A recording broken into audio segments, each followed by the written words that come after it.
नमस्कार दोस्तों, स्वागत है आप सभी का आपके अपने चैनल संस्कृत ज्ञान भारती पर। मैं कमल शर्मा, वरिष्ठ अध्यापक, राजकीय माध्यमिक विद्यालय दिनारपुरा फतेहपुर सीकर से आप सभी का एक बार फिर हार्दिक अभिनंदन करता हूं।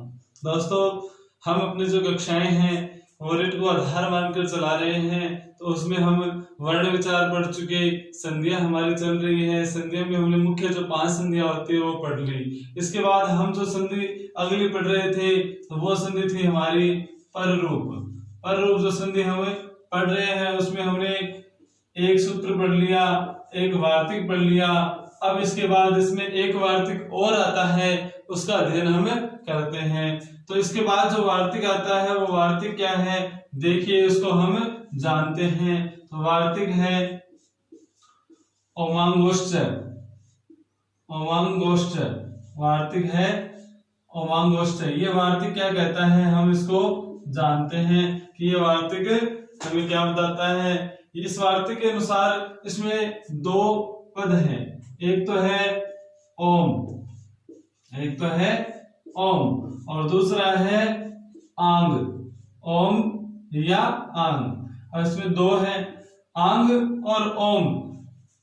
ओम पूरा पद लिखा हुआ मिलेगा, आंग में अंग की संज्ञा हो जाएगी, इसका लोप हो जाएगा, तो शेष बचेगा हमारे पास आ। तो अब देखिए ये किस प्रकार काम करता है। हम कहें हमारे पास पद के अंदर जो प्लस से पहले कोई पद आए उसमें ए वर्ण होना चाहिए। ए वर्ण किसी भी पद के अंत में होना चाहिए। ए वर्ण का मतलब इसमें आ भी सम्मिलित होता है। ए वर्ण में आ और आ दोनों आते हैं। क्या कहा कि प्लस से पहले जो पद आता है यानी पूर्व पद जो होता है उसमें ए वर्ण होना चाहिए। ए वर्ण का मतलब ए या आ होना चाहिए। उसके बाद हमारे पास ओम या आंग, इन दोनों उपसर्ग से बने हुए किसी भी पद का प्रयोग कर दिया जाए, इन दोनों के साथ किसी पद का प्रयोग कर दिया जाए तो वहां पर हमें क्या करना है, पररूप संधि ही माननी है। नाम से पता वही चलता है, पररूप बाद वाले रूप को हमें स्वीकार करना है। किस प्रकार करना है वो हम कुछ उदाहरणों के द्वारा देखते हैं। हमारे पास जैसे उदाहरण है शिवाय प्लस ओम। हमारे पास उदाहरण है शिवाय प्लस ओम। उसके बाद बात करें हम कदा प्लस ओम। फिर हम बात करें सदा प्लस ओम। जैसे मैं के नीचे सभी में हलंत है तो हमें हलंत लगाना है। उसके बाद अपना एक उदाहरण और ले, शिव प्लस एही। देखिए इन उदाहरणों को हम बनाकर देखते हैं। ये जो 4 उदाहरण हैं इनको हम पढ़ते हैं। हमने कहा कि वर्ण के अंत, पद के अंत में ए होना चाहिए या आ होना चाहिए। ए वर्ण होना चाहिए। ए वर्ण का मतलब ए या आ दोनों। तो हमारे पास यहाँ ए है, यहाँ पर आ है, यहाँ पर आ है और यहाँ पर ए है। ये पहचान हो गई। इसके बाद हमने क्या करा, या तो ओम या फिर आंग, ये उपसर्ग जुड़ करके कोई भी पद आपको लिखा हुआ मिले तो वहां पर हमें पररूप संधि माननी है, यानी बाद वाले वर्ण को लिखना है। कैसे, तो इन शिवाय प्लस ओम को हम एक पद बनाते हैं, जिसका संधि पद करते हैं तो क्या बनेगा, शिवा का तो शिवा आएगा, यह है, यह में जो ए है और ये जो ओ है, इन दोनों का क्या करेंगे, पररूप एकादेश। पररूप एकादेश बाद वाला जो भी स्वर लिखा हुआ है वो लिखना है, तो क्या है ओ, तो ये के ओ की मात्रा बचा क्या, मैं, तो बन जाएगा शिवायोम। इसी प्रकार कदा प्लस ओम, कदा में हमने कद लिख दिया, आ और ओ को पररूप एकादेश ओ कर दिया तो बन गया कदा कदोम। इसी प्रकार आगे चले, सदा प्लस ओम, इसका बन जाएगा सदोम। तक लिख दिया, ओ की मात्रा लगा दी, बन गया शदोम। इसी प्रकार शिव प्लस एही, तो शिव प्लस एही में देखो एक बार शिव का तो शिव आ जाएगा। अब हमने कहा कि भी आ होना चाहिए, तो इसमें तो आ नहीं है, इसमें है ए। कैसे, अब इस ए का भी हम संधि विच्छेद करें तो हमारे पास क्या बचता है, आ प्लस ई और इसका गुण संधि होकर क्या हो जाता है ए, आ प्लस ई ही ये शब्द होता है। इसको हमने सीधा संधि पद बना के लिख दिया ए ही। इस प्रकार भी आपको मिल सकता है। इसमें आपको आंग वाला है तो इसमें आ सीधा लिखा हुआ नहीं है, इसमें क्या है ए लिखा, तो ए के हम संधि विच्छेद करें तो होता है आ प्लस ई। तो अपने पास प्रथम वर्ण कौन सा है आ, तो इस हिसाब से हम कह सकते हैं इसमें आंग उपसर्ग जुड़ा हुआ है, इसलिए हम इसकी संधि बनाए तो वही ए और ए मिलकर के क्या हो जाएगी ए पर रूप एकादेश हो जाएगा। तो ये ए की मात्रा इसके लगेगी, आगे ही का ही आ जाएगा। तो इसमें ये थोड़ा सा ध्यान देना है, हमारे वार्तिक के अनुसार आ होना चाहिए लेकिन यहाँ आ न होकर क्या है ए, तो इसका संधि विच्छेद करें आ प्लस ई होता है गुण संधि के हिसाब से, तो हमें इसको क्या है आ ही मानेंगे और इस वार्तिक के अनुसार इसका संधि पद बनाएंगे। ये कुछ अपने पररूप संधि में जो अंतिम वार्तिक था और मांगोष्ठ है उसके अनुसार ये वर्ण या शब्द बनते हैं। अब हम बात करें अपने अगली संधि की ओर। अपनी जो अगली संधि है वो कौन सी है उसके बारे में हमें पढ़ते हैं। हमने 6 संधियां पढ़ी, 7वीं संधि आती है अपनी पूर्व रूप। 7वीं जो संधि है वो है पूर्व रूप संधि। तो देखिए पूर्व रूप संधि का जो सूत्र होता है उसकी तरफ बढ़ते हैं कि पूर्व रूप संधि का सूत्र कौन सा होता है और वो कैसे काम करता है। तो इसका जो सूत्र है वो है एंग है पदांता दति, एंग है पदांता दति। ये जो सूत्र है ये क्या करता है इसका हम व्याख्या करके देखिए, इसका अर्थ देखें तो एंग है, एंग है का मतलब क्या हो गया वही एंग प्रत्याहार, एंग का मतलब एंग प्रत्याहार। एंग प्रत्याहार में कौन कौन से वर्ण है ए और ओ, दो ही वर्ण आते हैं माहेश्वर सूत्र के अनुसार। एंग प्रत्याहार में 2 वर्ण है ए और ओ। ये दोनों वर्ण है ये कहाँ आने चाहिए पदांता दत्ती पद के अंत में। पदांता दत्ती का अर्थ है पद के अंत में। जो अपना प्रथम वर्ण है उस प्रथम वर्ण के अंत में हमारे पास ए या ओ होना चाहिए और इस ए या ओ के साथ में, ए या ओ के साथ में हमें क्या मिलना चाहिए ह्रस्व ए मिलना चाहिए। ह्रस्व ए का मतलब सिर्फ ए, आ नहीं होना चाहिए। आ होगा तो कोई और संधि बनेगी, ध्यान रखना है ह्रस्व ए मिलना चाहिए अपने को। कहा ए और ओ के बाद में, तो वहां हमारी संधि कौन सी होगी पूर्व रूप। अभी हमने पढ़ा था कि प्लस से पहले ए होना चाहिए और प्लस के बाद ए ओ होना चाहिए, वो तो कौन सी है पर रूप। लेकिन पूर्व रूप में क्या होगा प्लस से पहले ए या ओ होंगे और प्लस के बाद ए होगा। थोड़ा सा इतना ही अंतर है, ध्यान रखना है पूर्व रूप और पर रूप का। नाम से भी पहचान सकते हैं, पूर्व रूप में ए ओ पहले आता है और पर रूप में ए ओ बाद में आता है। इस तरीके से हम इसको पहचान सकते हैं। ये अपनी पूर्व रूप संधि है। देखिए कुछ उदाहरण, उसके हिसाब से हम जानते हैं कि ये जो संधि है वो कैसे बनती है।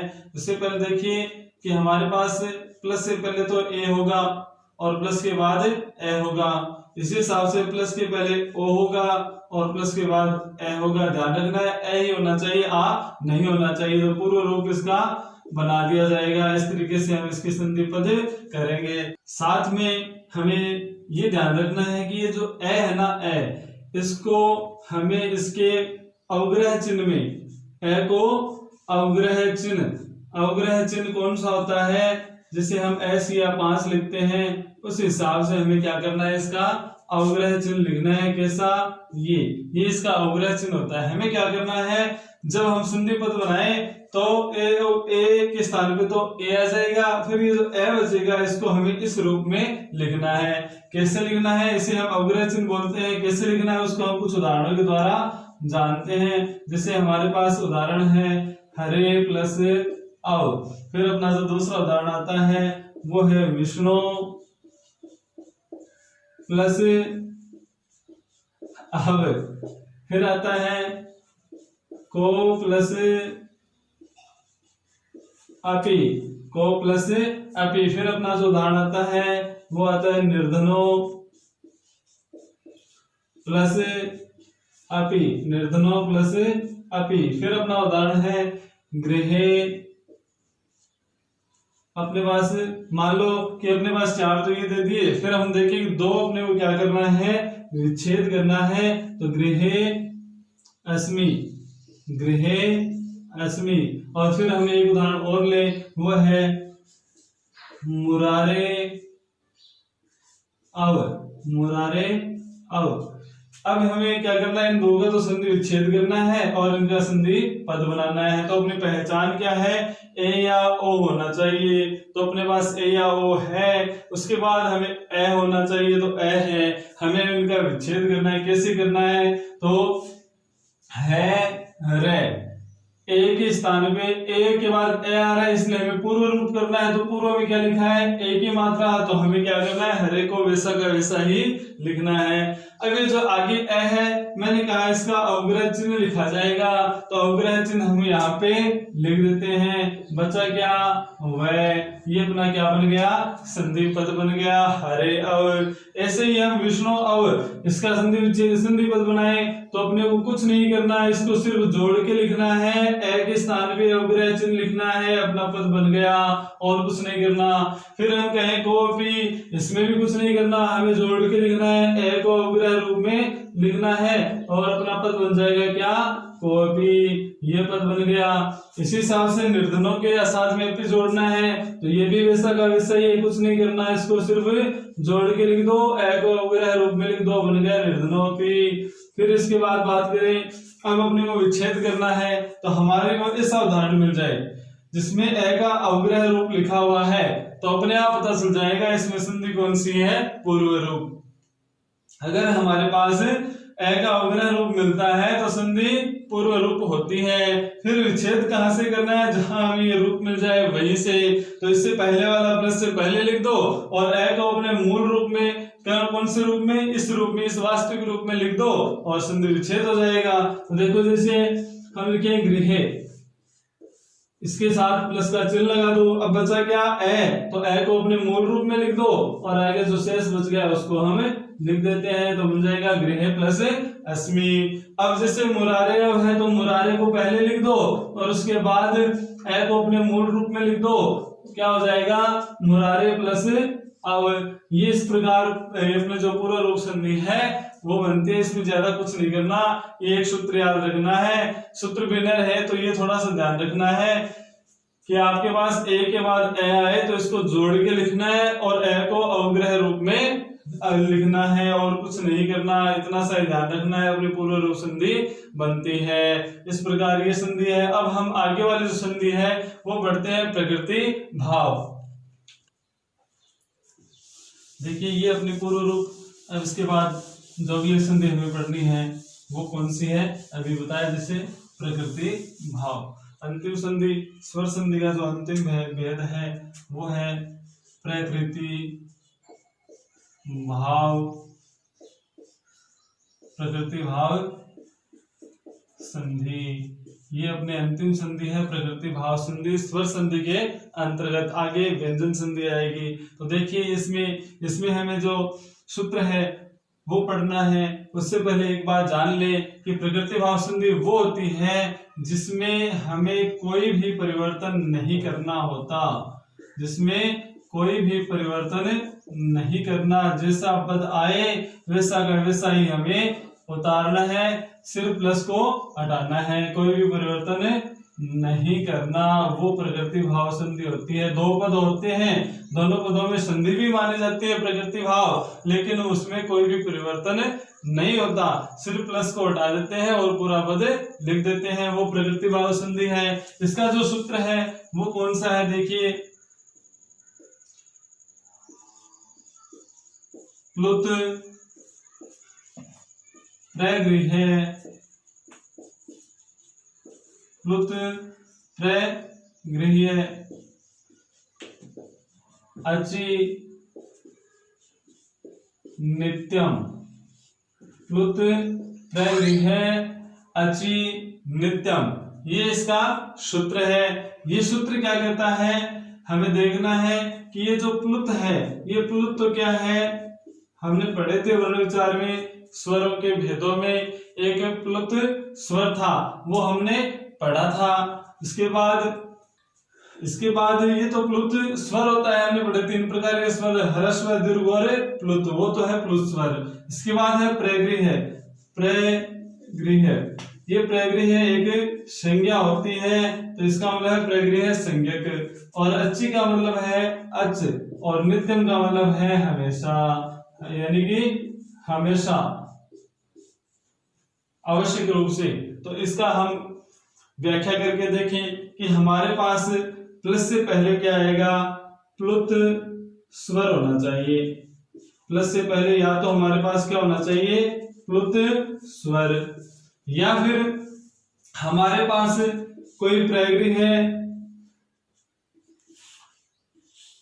प्रगृह्य संज्ञक वर्ण होना चाहिए। हमारे पास क्या होना चाहिए, प्रगृह्य संज्ञक वर्ण होना चाहिए। फिर ये तो दोनों प्लस से पहले हो, या तो प्लस स्वर हो या प्रगृह्य संज्ञक वर्ण हो, और प्लस के बाद में यानी इन दोनों में से कोई भी हो, उसके बाद हमारे पास अच होना चाहिए। अच का मतलब है कोई भी स्वर, कोई भी स्वर होना चाहिए। कहां पे, प्लुत स्वर या प्रगृह्य संज्ञक वर्ण के बाद, यानी प्लस के बाद हमारे पास कोई भी स्वर होना चाहिए। ऐसी स्थिति हमारे पास होगी तो हमारी संधि मानी जाएगी प्रकृति भाव संधि। अब हमने कहा प्लुत स्वर, ये तो हमें समझ में आ गया। प्लुत स्वर कौन सा होता है, वही स्वर होते हैं जो हम पढ़ते हैं। उसमें क्या होता है, ये चिन्ह लगा हुआ होता है। जिस भी स्वर के साथ ये चिन्ह लगा हुआ होता है उसे हम प्लुत स्वर कहते हैं। यानी सामान्य से 3 गुना जो समय लगता है जिस स्वर को बोलने में, तेज लंबी गति में बोलते हैं, तो वो क्या होता है, प्लुत स्वर होता है। यहां तक हो गया। अब इसके बाद है प्रगृह्य संज्ञक वर्ण कौन से होते हैं, तो उसके लिए हमें एक सूत्र और देखना है कौन से होते हैं। तो सूत्र नंबर जो 2 है उसका अध्ययन करते हैं, वो है एदु देद वचनम, एदु देद द्विवचनम, एदु देद द्विवचनम प्रगृह्यम, एदु देद द्विवचनम प्रगृह्यम। ये जो सूत्र है ये क्या कहता है, इसमें देखिए, इसमें प्रगृह्य संज्ञा का ये सूत्र है कि प्रगृह्य संज्ञक वर्ण कौन कौन से होते हैं। इसमें देखिए एक तो है इत, इत, एक है उ और इसमें तय, तो इसमें है उत, और आगे है ए और तय, एत, इत, उत, एत। इसका मतलब क्या है, बड़ी ई, बड़ा उ और ए, ये जो 3 वर्ण हैं, ये तीनों वर्ण अंत में हो, हम कह सकते हैं इकारांत, उकारांत और एकारांत, इकारांत, उकारांत और एकारांत। इसका मतलब है ई अंत में हो, उ अंत में हो या ए अंत में हो, और साथ में वो पद द्विवचन में होना चाहिए। हम शब्द रूप पढ़ते हैं, राम है रामो, रामः, रमा रमे, रमाः। इस हिसाब से वचन हमारे पास 3 होते हैं, एक वचन, द्विवचन और बहुवचन। तो ये कहता है इकारांत द्विवचन, उकारांत द्विवचन, एकारांत द्विवचन, जितने भी पद हैं वे सारे के सारे प्रगृह्य संज्ञक कहलाते हैं। यानी जिस पद के अंत में बड़े ई हो, बड़ा उ हो और बड़े और ए हो, तो वहां पर हमें क्या करना है, उसको प्रगृह्य संज्ञक मानना है। कब मानना है, जब वो द्विवचन में लिखा हुआ हो। किस प्रकार, कुछ उदाहरणों के द्वारा हम इसको समझते हैं। तो इसमें 2 सूत्र याद करने हैं, प्लुत, प्रगृह्य, अचि, नित्यम। इसका मतलब है प्लुत स्वर हो या प्रगृह्य संज्ञक वर्ण हो और उसके बाद कोई स्वर आ जाए तो वहां नित्य ही क्या होगी, प्रकृति भाव संधि मानी जाएगी। अब हम कहें प्लुत स्वर तो ये होता है जिसमें चिन्ह होता है। प्रगृह्य संज्ञक वर्ण कौन से होते हैं, तो ये ध्यान रखना, इकारांत, उकारांत और एकारांत द्विवचन पद हो तो उसे हम क्या कहेंगे, प्रगृह्य संज्ञक वर्ण कहेंगे। यहां तक हो गया। अब इसको हम कुछ उदाहरणों के द्वारा समझते हैं कि इसको किस प्रकार हमें बनाना है। तो जैसे हम पहला उदाहरण लें प्लुत स्वर का, तो प्लुत स्वर का जो उदाहरण है तो उसमें देखिए अपना उदाहरण है आगच्छ कृष्ण, आगच्छ कृष्ण, अत्र गोष्ठरति, आगच्छ कृष्ण अत्र गोश्चरति, ये अपना उदाहरण है। अब कहीं इसकी संधि पद बनाओ और संधि का नाम लिखो। तो यहाँ हमें प्लस स्वर मिल रहा है। प्लस स्वर के बाद हमने कहा कोई भी स्वर हो सकता है, तो कोई भी स्वर है हमारे पास, ए मिल रहा है अपने को, तो वहां हमें क्या करना है, प्रकृति भाव संधि माननी है। जैसा कि मैंने पहले कहा, इसमें कोई भी आपको परिवर्तन नहीं करना, हमें सीधा ही क्या करना है, इस प्लस को हटाना है और पूरा का पूरा लिख देना है। तो इसका जो संधि पद बन जाएगा वो क्या हो जाएगा, आगच्छ कृष्ण अत्र, ये जो चिन्ह है ये आएगा यहाँ पे, तो आगे करना है अत्र और गोश्चरति, ये जो पद है ये इस प्रकार बन जाएगा। तो ये ध्यान रखना है, ये मार्ग जहां भी आएगा, चिन्ह जहां भी आएगा, वहां पर हमें क्या करना होगा, एक संधि बनानी है। कौन सी, प्रकृति भाव संधि। और प्रकृति भाव संधि का जो नियम है वो कहता है कि प्लस हटा दो और कुछ नहीं करना। तो ये अपना क्लियर होता है। इसके बाद जो आगे वाले उदाहरण है वो पढ़ते हैं, उससे पहले आपको एक जरूरी सूचना है वो मैं बता देता हूँ। हमारी जो स्वर संधि है वो यहाँ पे आज या अगली कक्षा में समाप्त हो जाएगी, इसलिए अपनी जो स्वर संधि है वह और जो हमने वर्ण विचार पढ़ा वो, इन दोनों के जो टेस्ट पेपर है या हम कहें इसके जो क्वेश्चन है जो परीक्षाओं में अधिकतर आते हैं, अभी तक जो परीक्षा में आए हुए हैं उनको आधार मानते हुए हम एक जो पूरी क्लास है वो रक्षाबंधन जो त्योहार आ रहा है उस पर हम रक्षाबंधन स्पेशल के रूप में क्या करेंगे, संधि और वर्ण विचार, इसके जो मुख्य प्रश्न है उनके बारे में व्याख्या सहित अध्ययन करेंगे कि उन प्रश्नों के उत्तर किस प्रकार हमें परीक्षा में देने हैं, किस प्रकार उनके प्रश्न आते हैं और कैसे कैसे प्रश्न हमारे परीक्षाओं में आ सकते हैं इन संधियों से और वर्ण विचार से संबंधित, उन पर हम विस्तार से चर्चा रक्षाबंधन स्पेशल के रूप में 2 तारीख को शाम को 5 बजे हमारी कक्षा में किया जाएगा। 2 तारीख को जो वीडियो डाला जाएगा उसमें यही प्रश्नों पे हम बातचीत करेंगे कि किस प्रकार के प्रश्न आते हैं। फिर हम देखिए आगे बढ़ते हैं, तो अपनी जो संधि है प्रकृति भाव, उसमें देखिए अगला जो उदाहरण आता है वो आता है हरि एतौ। अगला जो उदाहरण है वो आता है हरि एतौ। फिर हम बात करें विष्णु एमौ, विष्णु एमौ। उसके बाद बात करें लते एते, लते एते। फिर हम एक उदाहरण और लिखें, वो है गंगे अमु, गंगे अमु। ये कुछ उदाहरण हैं, इनको हम एक बार करके देखते हैं। हमने कहा प्रकृति भाव में कुछ नहीं करना, अपने को प्लस हटाना है, बस अपने को पहचान करनी है कि इसमें कौन सी संधि है। तो पहचान के लिए हमें क्या करना है, बड़ी ई की मात्रा है, उ की मात्रा है, ए की मात्रा है और ए की मात्रा है, साथ में ये देखना है ये द्विवचन है या नहीं है। उसके लिए हमें शब्द रूपों की जानकारी होनी चाहिए, शब्द रूप थोड़े बहुत आने चाहिए। तो हम हरि शब्द बोलते हैं, तो हरि में जो प्रथमा विभक्ति होती है उसमें हम बोलते हैं हरि ही, हरि, हरिया है। तो हरि ही ये तो क्या हो गया, एक वचन। हरि क्या होता है, द्विवचन। और हरिया है क्या होता है, बहुवचन। तो हमने कहा कि इकारांत होना चाहिए, तो इकारांत है, ये अंत में आ रहा है और साथ में ये क्या है, द्विवचन है। तो इकारांत द्विवचन जो पद होगा उसमें हमें प्रकृति भाव संधि करनी है। क्यों, क्योंकि ये पद प्रग्रह संज्ञक पद कहलाएगा, तो हमें इसमें प्रकृति भाव संधि को मानना है और अपने को जो संधि पद बनाना है वो सिर्फ इतना ही करना है, दोनों पदों को अलग अलग लिखना है और प्लस को हटा देना है, अपना संधि बन जाएगा हरि है। तो ऐसे ही विष्णु इमौ में भी अपने को वही करना है, विष्णु इमौ, इसमें भी हमें सिर्फ यही करना है पहचान। जैसे विष्णु शब्द है, हम गुरु का शब्द पढ़ते हैं, गुरु गुरु गुरुव है, वैसे ही हमें क्या करना है, विष्णु का जो शब्द है वो पढ़ना है, इसमें भी वही होगा, विष्णु विष्णु, गुरु गुरु गुरुव है, वैसे ही विष्णु विष्णु विष्णु है, ये पद अपना बनेगा इसी हिसाब से। क्योंकि उकारांत है तो गुरु में भी उकारांत है, विष्णु भी उकारांत है, एक जैसे चलेंगे। ये भी द्विवचन है तो इसमें भी हम क्या करेंगे, प्रग्रह संज्ञा मानेंगे और प्रकृति भाव संधि करेंगे। ऐसे ही ये लते एते, इसमें भी कुछ नहीं करना, सीधा आपको जोड़ के लिखना है। लता शब्द पढ़ते हैं, रमा शब्द पढ़ते हैं, रमः रमे रमः, वैसे ही क्या है लताः लते लताः।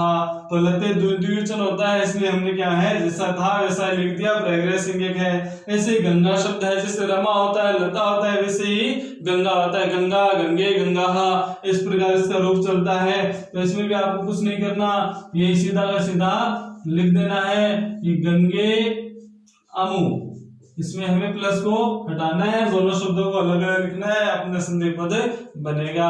ये अपने संधि प्रकृति भाव है। ये प्रकृति भाव संधि के जो और दो नए नियम हैं वो हम अगली कक्षा में पढ़ेंगे। इसलिए दोस्तों आप इस वीडियो को ज्यादा से ज्यादा शेयर करें ताकि सभी लोगों को इसका लाभ मिले। लाइक कीजिए, कोई समस्या हो, कोई परेशानी हो या आपको वीडियो कैसा लगा ये हमें कमेंट बॉक्स में जरूर बताइए। और हमारे चैनल को अभी तक आपने सब्सक्राइब नहीं किया है तो एक बार सब्सक्राइब कीजिए ताकि आपको आने वाले वीडियो आसानी से मिल सके। बेल आइकन को जरूर दबाइए। दोस्तों एक बार फिर मैं आपको बताना चाहता हूं कि जो अभी तक भर्तियों में परीक्षाओं में जो प्रश्न पूछे गए हैं वह और जो इम्पोर्टेंट महत्वपूर्ण प्रश्न है वो उनका हम विस्तार से रक्षाबंधन स्पेशल अपनी जो क्लास है उसके अंदर हम चर्चा करेंगे। उसके बारे में विस्तार से पढ़ेंगे कि किस प्रकार के प्रश्न आते हैं और अभी तक किस प्रकार के प्रश्न आए हुए हैं, उन पर हम डिटेल से पढ़ेंगे। तो रक्षाबंधन स्पेशल जो 2 तारीख को वीडियो डाला जाएगा उस पर हम इस विषय में चर्चा करेंगे। तो आप ज्यादा से ज्यादा इसको शेयर कीजिए और अपने जो वर्ण विचार और स्वर संधि है उससे संबंधित जो प्रश्न है उनके बारे में हम अध्ययन करेंगे। अपने साथियों को जो तैयारी कर रहे हैं रिट की उन सभी तक आप हमारी ये जो बात है ये पहुंचाइए। हमारा लक्ष्य है आपको सबको इसका फायदा मिले। तो एक बार फिर से आपको धन्यवाद।